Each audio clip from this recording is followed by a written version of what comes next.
Oke, ini masuk ke part 3 ya, mulai dari soal nomor 101. Pelaksana yang tepat adalah seorang anak 9 tahun, 30 kilo. Keluhan nyeri telinga kanan sejak 1 minggu yang lalu. Keluhan disertai demam, keluar cairan dari telinga di sangkal. Oke, berarti keluhannya dia masih akut ya, karena 1 minggu. Terus, pada pemeriksaan dapatkan membran timpani, hiperemis, dan belum ada bulging. Berarti kalau kayak gini adalah otitis media akut, stadiumnya adalah yang hiperemis atau hmm, premis itu berarti presukurasi. Nah, berarti laksananya kita udah boleh kasih dia antibiotik. Antibiotiknya pakai yang 3 kali 500 miligram.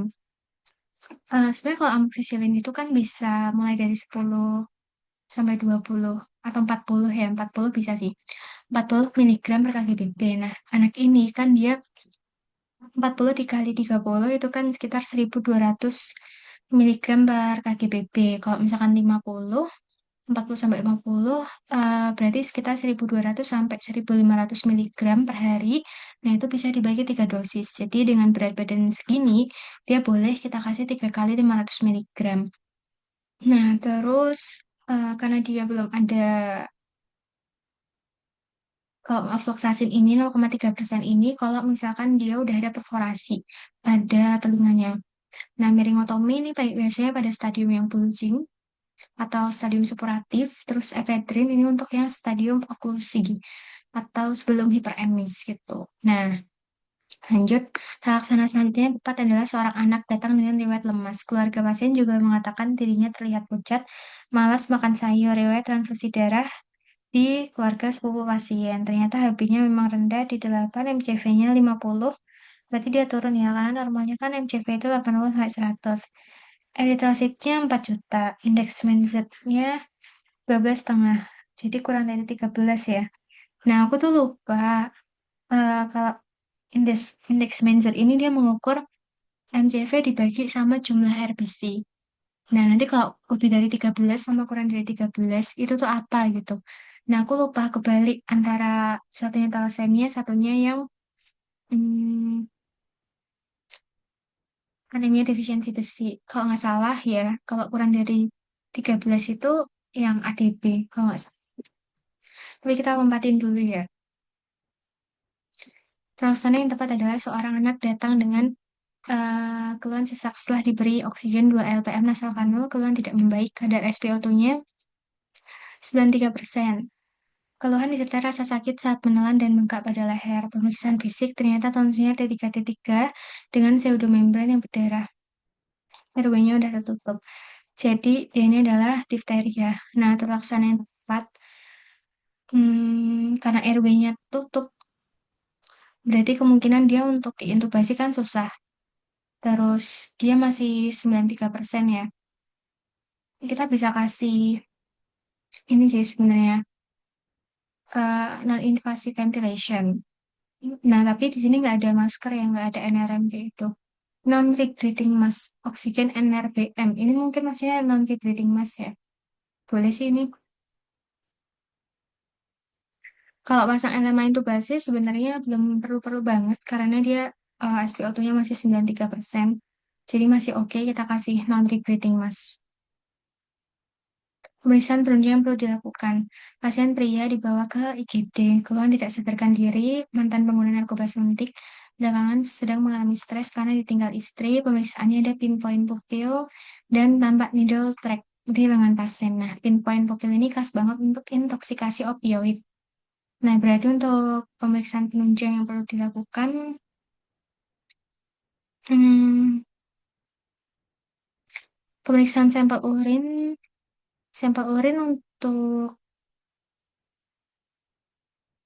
untuk sebenarnya aku bingung ya kalau kayak gini eh, intoksikasi opioid itu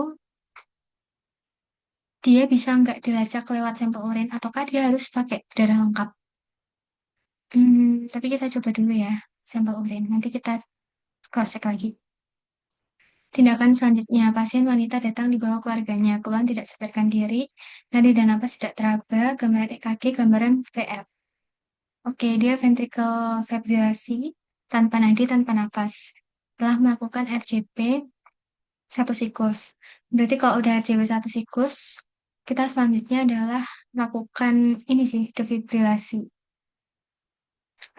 Nah, kenapa kalau injeksi epinefrin sih, epinefrin itu dia masuk setelah 2 kali shock. Pelaksana yang tepat, pasien laki-laki datang ke praktek dokter, keluhan luka pada kemaluan 1 minggu yang lalu, disertai rasa nyeri dan dasar luka yang kotor. Oke, berarti kalau dia lukanya kotor, dia yang Suncroit ya, ulkus dengan dasar luka yang kotor. Gambaran School of Fish. Suncroit berarti terlaksananya itu adalah SEAS. SEAS itu yang pertama, ciprofloxacin ya, cefixim. Cefixim 400 mg single dose kayaknya bisa. E-nya adalah erythromycin. A-nya itu azitromisin, terus S-nya itu ciprofloxacin ya. Nah, tapi aku lupa dosisnya. Kayaknya azitromisin 1 gram juga benar, cefixim juga. Ini kita lihat lagi. 107 diagnosa yang tepat. Pasien laki-laki datang dengan keluhan belum memiliki anak setelah 3 tahun menikah. Istri pasien sudah memeriksakan diri dan tidak dapat kelainan. Pasien tidak memiliki keluhan apapun, ternyata kantong spermanya teraba seperti berisi cacing. Tidak adalah varikokel. Memang dia bisa menyebabkan infertilitas. Sikap yang sebaiknya dilakukan dokter A. Pasien pria datang ke praktik pribadi untuk meminta surat izin sakit agar anaknya tidak mengikuti kegiatan kaderisasi di sekolahnya. Mengatakan anaknya lemas akibat diare hingga 10 kali disertai demam. Namun pasien tidak membawa anaknya sehingga dokter A tidak dapat memeriksanya. Nah, kalau kayak gini, kita tetap menolak memberikan surat sakit dan mengedukasi untuk membawa anaknya periksa dahulu.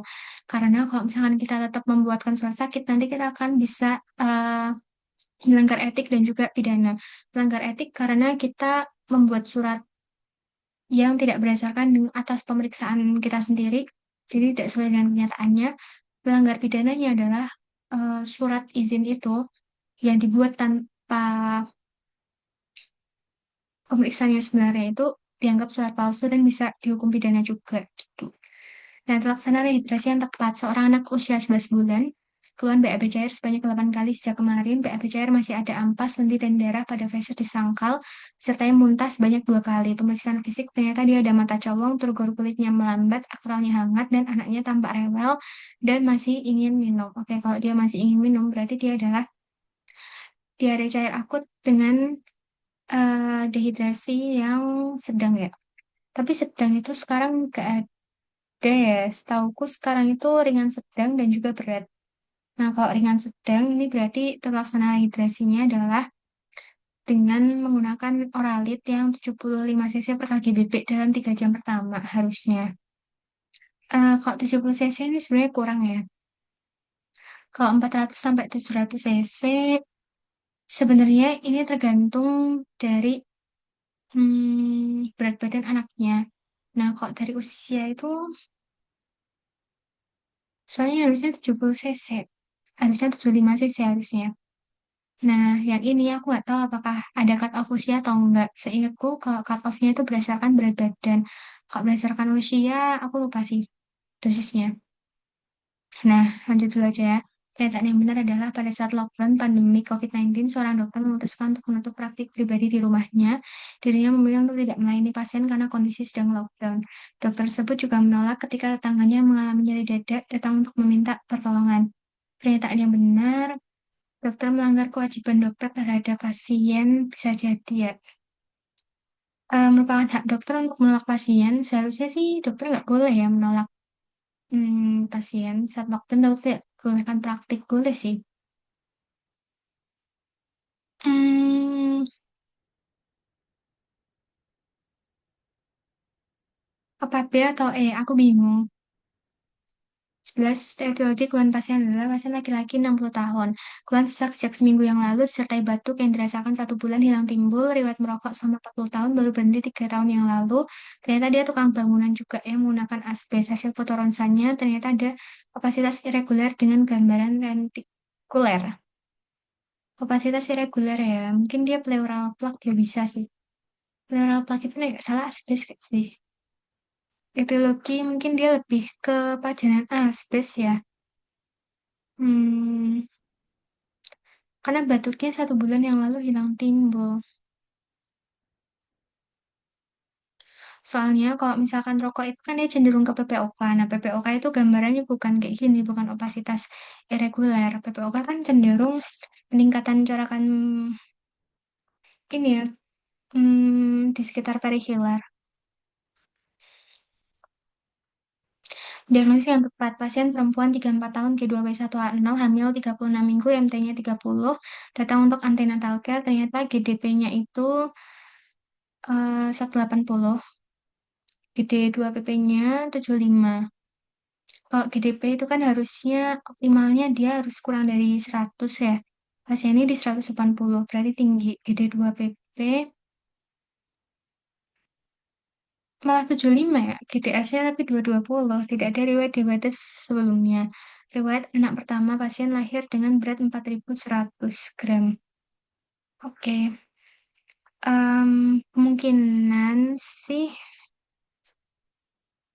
sebenarnya dia tuh di 36 minggu itu bukan ini sih.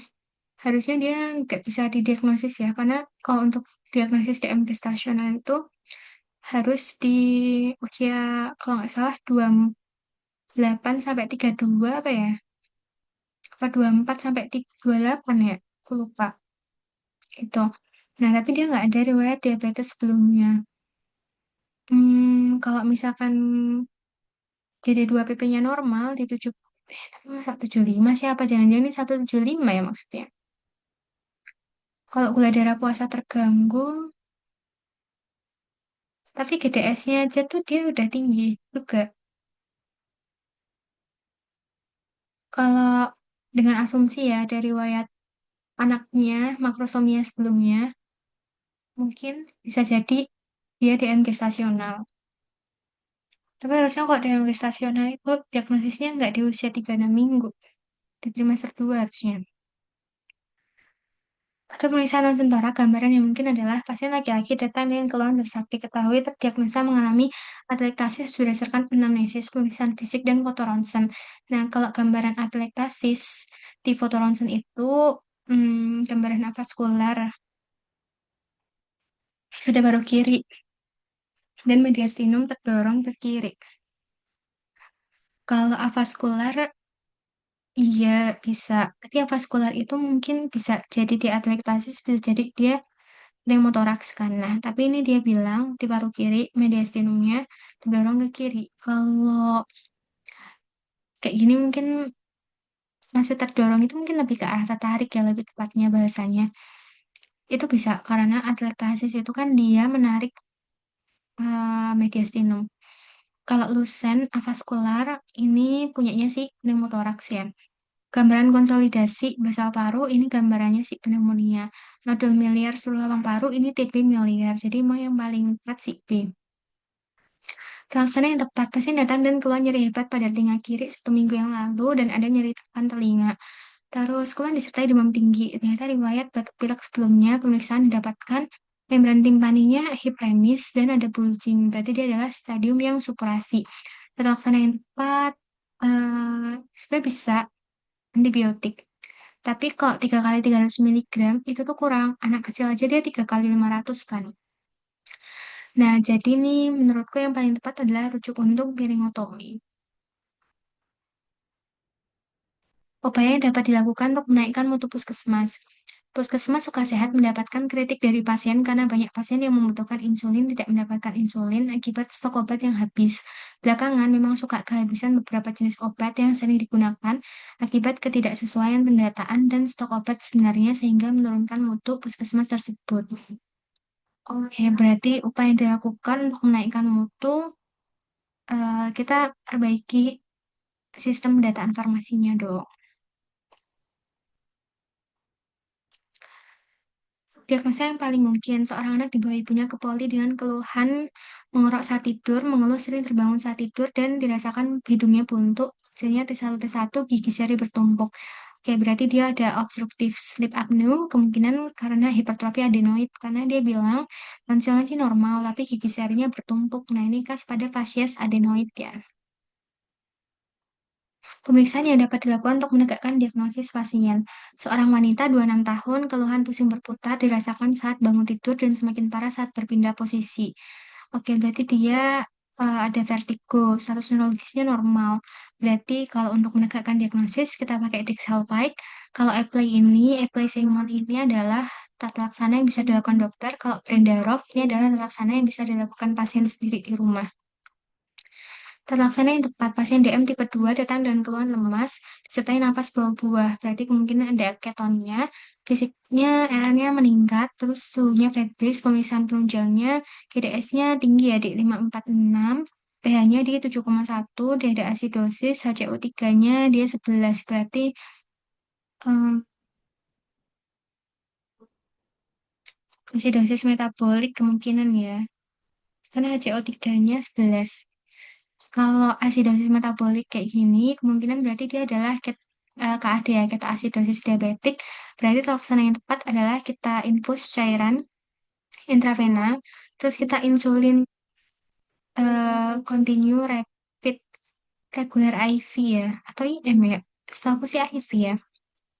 Eh,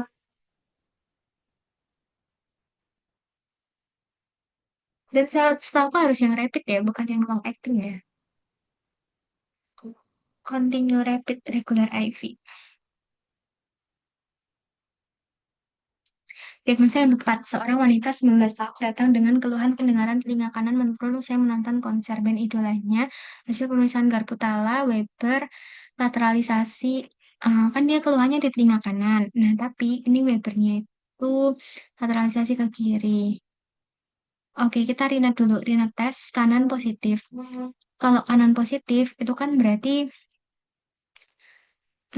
dia antara normal atau dia tuli sensori neural. Nah, kalau misalkan web lateralisasi ke kiri, lateralisasi ke telinga yang sehat, berarti dia tuli sensori neural. Nah, tuli sensori neural pada kasus nonton konser, nah ini sebenarnya Ini coba kok soal cinta nih. Ya wes,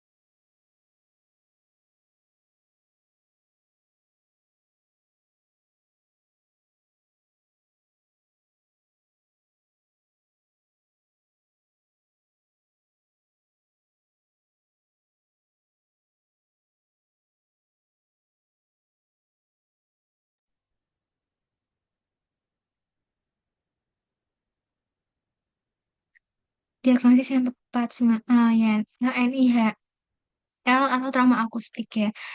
Hmm, kalau tentang soal kayak gini ya, tentang soal kayak gini pernah dibahas sama dosenku yang THT. Nah, beliau itu tuh bilang kalau nonton konser kayak gini itu hitungannya itu trauma akustik karena paparannya itu tidak dalam jangka waktu yang lama gitu loh. Alias kayak dia baru cuma sehari atau semalam doang gitu kan. Nah, tapi sedangkan kalau menurut beliau NIHL itu noise induce itu dia harus dalam jangka waktu yang lama, gak bertahun-tahun gitu. Nah, tapi tutor mediko itu tuh bilang kalau trauma akustik itu tuh biasanya yang bunyi yang dalam jangka waktu pendek, tapi dia intensitasnya tuh tinggi banget, misalkan denger bom gitu. Nah, ini make sense juga sih, masuk akal gitu. Nah, sedangkan kalau kita kan diajarinnya paparan bising itu kan ada ambang batasnya. Ya kan, kalau 88 desibel itu cuma boleh 4 jam. Nah, sehingga katakanlah konser itu berlangsung kayak 4 jam gitu ya.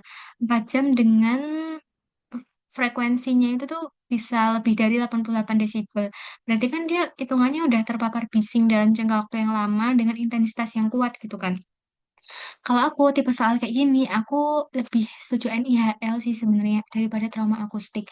Karena aku mikirnya kok trauma akustik tuh harus sesuatu yang dia spontan dan keras gitu, misalkan kayak bom gitu. Atau fisiologi yang paling tepat.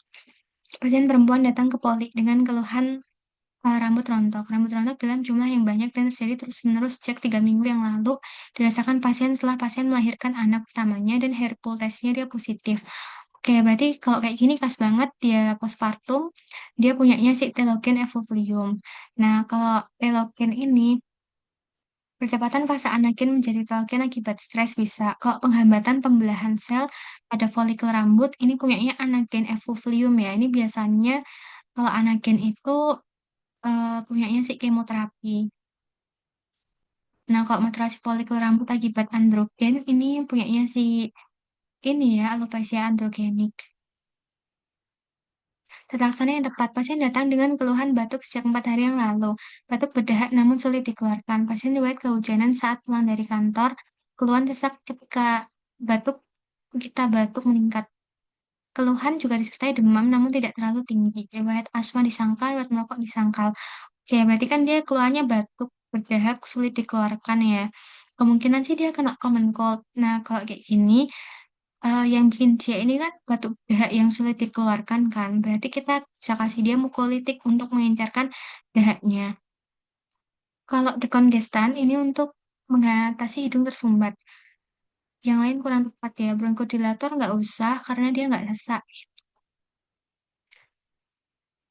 Pencegahan yang seharusnya dilakukan pada ibu adalah seorang ibu membawa bayinya dengan keluhan demam. Pada pemeriksaan fisik dapatkan mulut mencucu, trismus positif, tali pusat kotor dan berbau. Ibu tidak memiliki riwayat imunisasi apapun. Kalau misalkan pencegahan pada ibu, imunisasi TT sih, terutama imunisasi TT pas ibunya lagi hamil gitu. Kalau ATS antibiotik ini kan dia untuk terlaksana, bukan pencegahan. Kalau imunisasi DBT ini pada anaknya ya, bukan ibunya. Pelaksana yang tepat adalah wanita 30 tahun hamil trimester 2 dengan keluhan beberapa minggu ini lemas disertai penglihatan berkunang-kunang. Keluhan mual muntah disangkal, tanda vitalnya dia tensinya tinggi, terus pemeriksaan fisiknya tampak pucat, ternyata HB-nya itu cuma 7,2 dan MCV-nya itu 50. Tata yang tepat ya sebenarnya kalau kayak gini ya.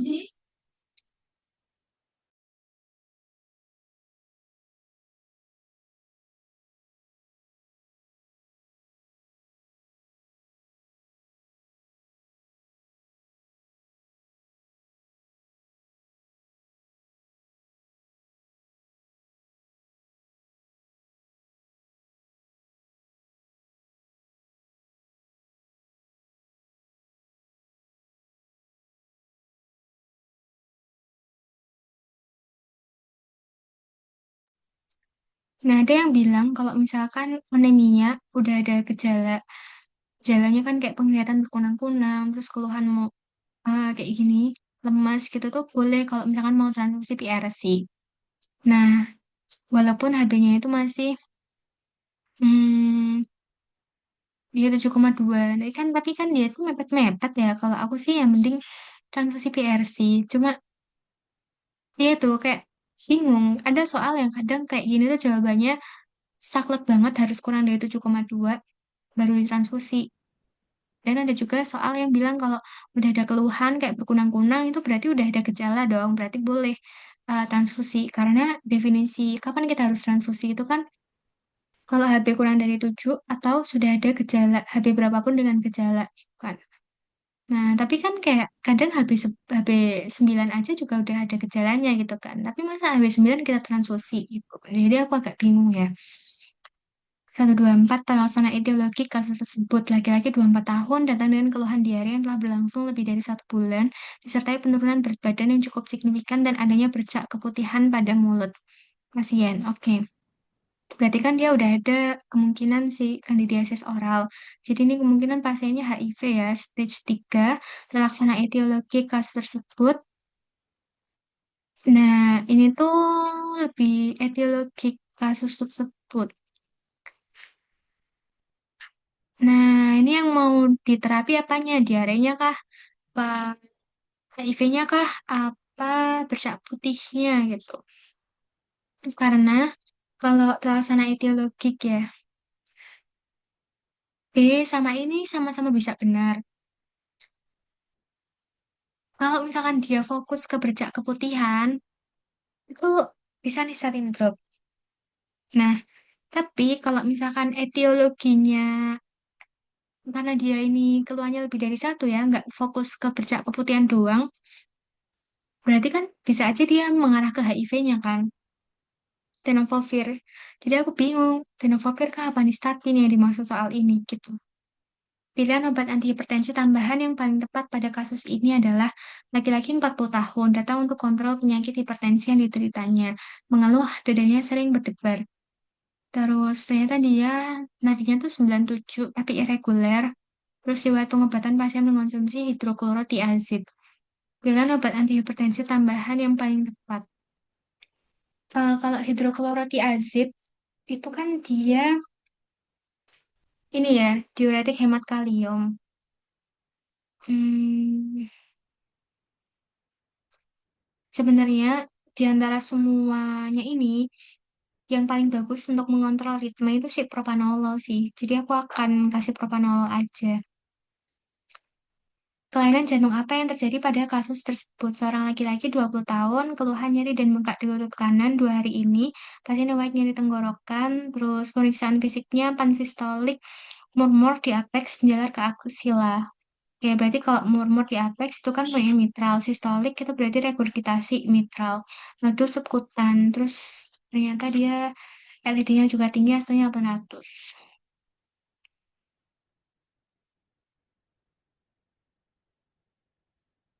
Pelaksana awal yang tepat. Pasien wanita 97 tahun, keluhan tidak sadar. Sejak beberapa jam yang lalu, memiliki riwayat diabetes mellitus, tidak minum obat. Beberapa bulan terakhir, pasien hanya tiduran di tempat tidur karena lemas.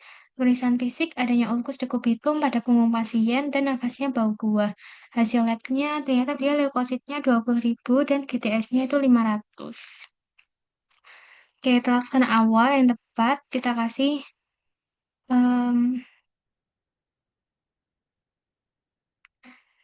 Crystalloid sih 30 cc. Kan ini kemungkinan terisi hiperglikemik. Tipe yang ada ya. Laksana awalnya ya udah kita infus crystalloid. Hmm, Insulin kan kita harus tahu dulu ya kaliumnya berapa. Laksana yang tepat, seorang laki-laki dibawa ke IGD Puskesmas oleh keluarganya dengan keluhan nyeri dada sejak 3 jam yang lalu, seperti tekan dan menjalar hingga ke punggung kiri. EKG-nya ternyata diastemi inferior, baru pertama kali, jarak menuju rumah sakit, rujukan membutuhkan waktu 1 jam. Laksana yang tepat, kalau misalkan dia masih tertempuh dalam waktu 90 sampai 120 menit, gak apa-apa sih kita PCI primer aja. Apakah komplikasi yang mungkin terjadi seorang perempuan akan diberikan transfusi PRC? Sore hari ini pasien belum pernah melakukan pemeriksaan golongan darah. Komplikasi yang mungkin terjadi bisa anemia hemolitik, em, reaksi alergi sih ya sebenarnya bisa juga ya. Karena kalau anemia hemolitik lebih ke ini ya, inkompatibilitas HbO-nya yang aku pikirin. Alergi pun juga bisa sih.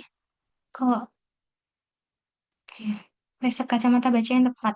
Pasien perempuan usia 40 tahun dengan keluhan pandangan kabut saat membaca koran, dilakukan koreksi, dapatkan S plus 2, C-1,5, aksis 90. Resep kacamata baca yang tepat. Hmm,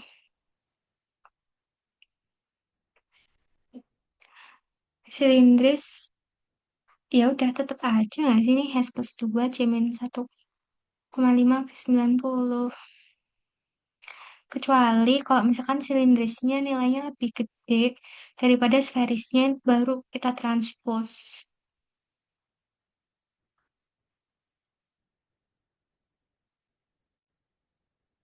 Diagnosis yang tepat, seorang perempuan datang dengan keluhan penuhan pendengaran. Nah ini khas banget ya, kalau udah kayak gini mah timpanosklerosis, tapal kuda.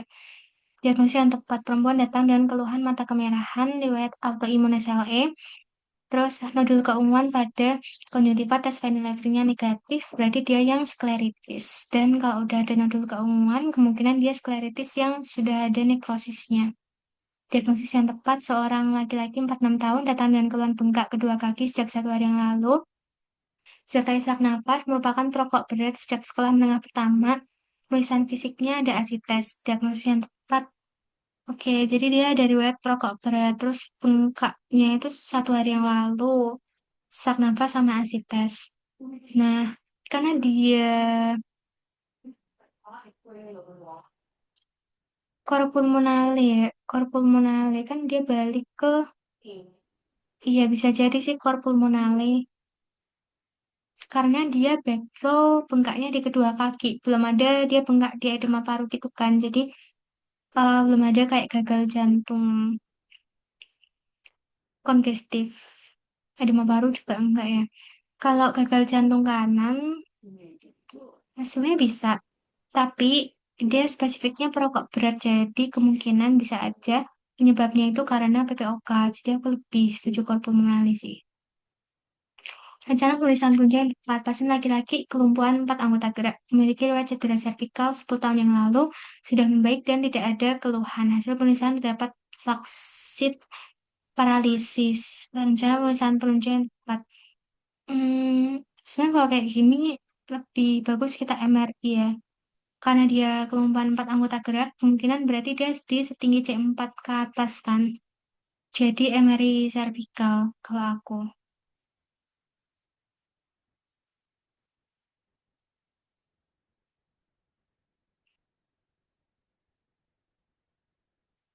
Patofisiologi yang mendasari keluhan pasien. 48 tahun nyeri dada, memiliki riwayat serangan jantung sebelumnya, EKG-nya omiseptal plus ST depresi inferior. Old myocardiac infarct septal itu berarti di B1 V2 plus dia ada ST depresi inferior. Kalau kayak gini, kan dia dari riwayat serangan jantung juga ya sebelumnya.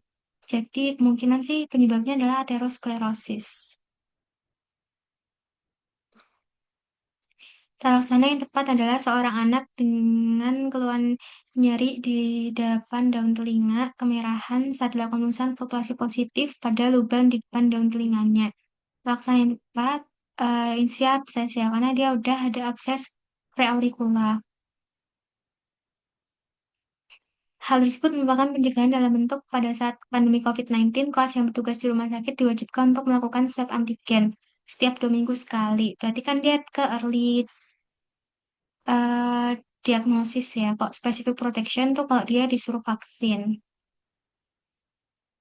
Diagnosis yang paling tepat pada kasus ini, wanita 27 tahun datang dengan keluhan nyeri pada bagian dalam mulutnya 3 hari yang lalu, temukan banyak lenting kecil berkelompok pada mukosa lidah pasien. Keluhan serupa pernah dirasakan beberapa bulan yang lalu. Oke, jadi lenting kecil berkelompok ya. Mungkin dia lebih ke arah stomatitis herpetiformis sih. Diagnosis pasien, seorang laki-laki 60 tahun, keluhan gairah seks menurun, melakukan hubungan seksual dengan istrinya, pasien mengatakan cepat ejakulasi, berarti dia ejakulasi dini. Ya, dan didukung dengan DM dan HT, gangguan ereksi kan.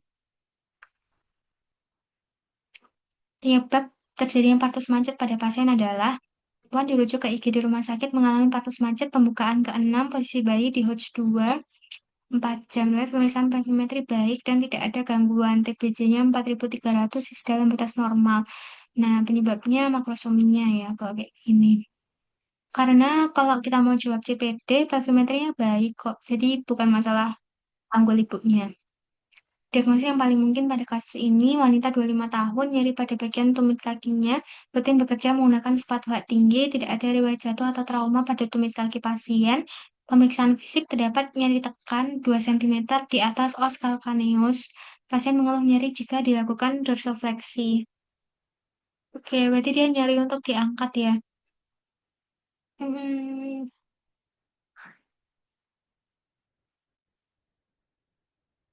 mungkin ya bisa sih calcaneal spur di atas os calcaneus. Tapi dia nyari kalau buat dorsifleksi ya. tendinitis Achilles.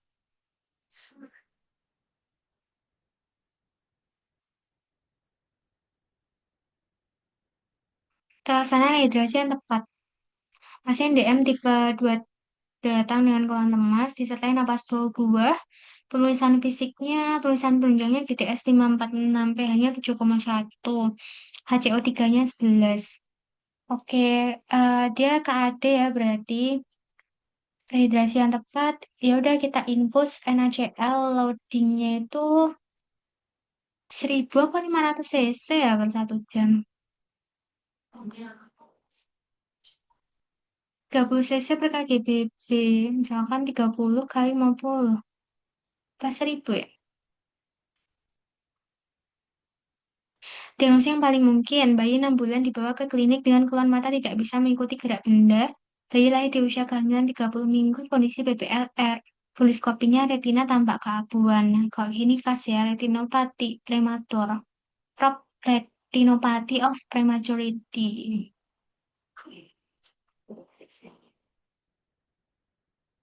Diagnosis yang tepat, wanita hamil datang dengan keluhan keluar cairan dari jalan lahir, heart rate-nya 103, keluar cairan sedikit-sedikit dari jalan lahir, dan berbau. Suhu tubuh pasien 38,7, in speculum vaginanya edema dan hiperemi.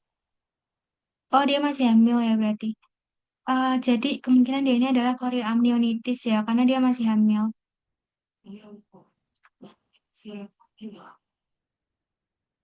Laksana kausatif yang tepat. Laki-laki datang ke IGD penuh kesadaran, ada riwayat kejang, riwayat demam, kaku kuduk negatif, vesikel berkelompok pada tepi bibir pasien. Oke, karena dia nggak ada kaku kuduk, berarti dia cuma encephalitis aja ya. Kemungkinan encephalitis herpes ya. Kalau herpes kita kasih acyclovir. Pelaksana yang tepat, seorang wanita akan melakukan pemeriksaan MRI dengan kontras, petugas radiologi menginjeksikan zat kontras, tiba-tiba pasien langsung merasa sesak, tekanan darah 85 volt dan kesadaran menurun. Kemungkinan dia ini ya reaksi anafilaktik. Berarti kalau anafilaktik kita langsung injeksi epinefrin intramuskular 0,3 sampai 0,5 miligram. Diagnosis yang paling tepat, seorang perempuan datang dengan keluhan nyeri perut bawah sejak 4 hari yang lalu, disertai keluar keputihan berbau 2 minggu setelah pasien melakukan pemasangan kontrasepsi IUD. Dia bisa sih pelvic inflammatory disease.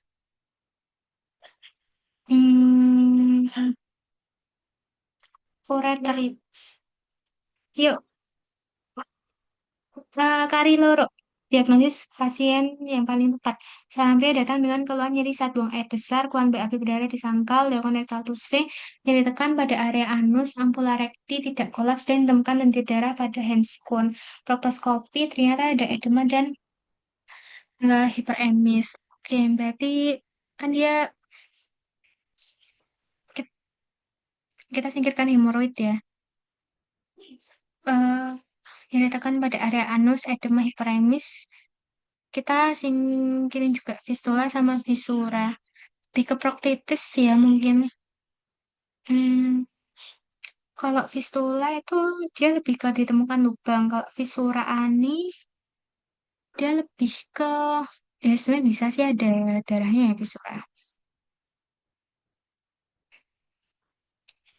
Etiologi yang paling mungkin adalah seorang anak usia 9 tahun datang dengan keluhan nyeri menelan, kebesaran T3T3 hiperemis, detritus folikular, juga memakan demam dan sakit pada telinga. Oke, kalau detritus itu khas pada infeksi bakteri ya.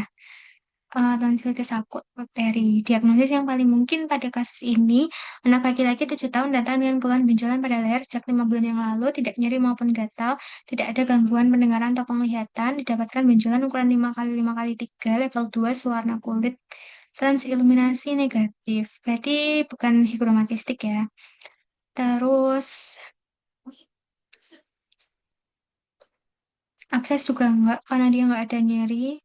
Limfadenitis enggak, karena dia nggak ada nyeri. Lymphadenopathy enggak ya. Mungkin dia lebih ke branchial clefts karena dia bilang level 2 juga. Oke, untuk sisa soalnya nanti kita bahas di video yang selanjutnya ya.